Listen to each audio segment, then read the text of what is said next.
تخيل ان لعبة على ورقة ممكن توصلنا للموت.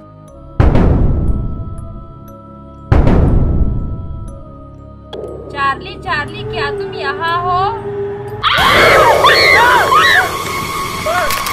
موضوع النهاردة من المواضيع اللي كان لازم نتكلم فيها. زي ما ظهر عندنا من فترة لعبة الحوت الأزرق وكان ليها ضحايا كتير، ظهر عندنا لعبة تانية وضحاياها برضو كتير. كلامنا النهاردة عن لعبة تشارلي. تخيل ان لعبة على ورقة ممكن توصلنا للموت. تخيل انك تجيب ورقة وقلم رصاص علشان تلعب مع أصحابك تخلصوا اللعبة بموت حد فيكم. وعلشان افهمكم موضوع اللعبة دي اكتر هقول لكم، عارفين طبعا الفيلم الاجنبي ويجا اللي اتعرض سنة 2014 واتعمل نفس فكرته الفيلم المصري ويجا، وكانت فكرة الفيلم ده انك بتسأل اسئلة واللعبة بتجاوبك. تشارلي نفس الفكرة بالظبط، ورقة ومتقسمة 4 وكل جنب موجود فيه كلمة يس او نو وقلمين رصاص ويتعملوا على شكل صليب، وبتقرأ تعويذ معينة لتحضير الشيطان، وبتسأل اللعبة اسئلة والمفروض ان اللعبة بتجاوبك بنعم او لا، او زي ما هم متخيلين ان الشيطان هو اللي بيجاوبك، والمفروض انك لو قلت اي حاجة واللعبة قالت لك نعم تنفذ.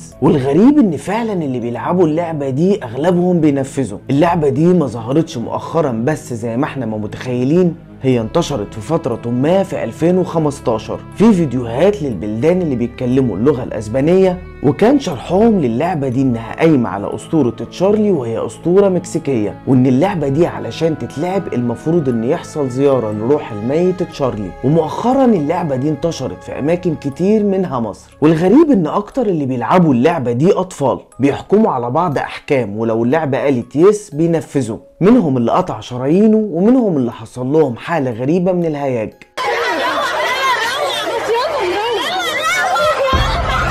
واتنقلوا للمستشفى علشان يتعالجوا، وغيرهم تاني كتير. طبعا محدش عارف هل اللعبة دي بيحصل فيها تحضير للشيطان ولا كل الضحايا دي بتكون بس بناء على تنفيذ احكام اللعبة اللي وراها روح التجربة واليأس من الحياة. بس مهما كانت اللعبة دي، لو سمعت حد بيقولك تعالى نلعب مع بعض لعبة تشارلي سيبه واجري. وعلشان نخلي بالنا من اولادنا ونوعيهم اكتر شيروا الفيديو ده.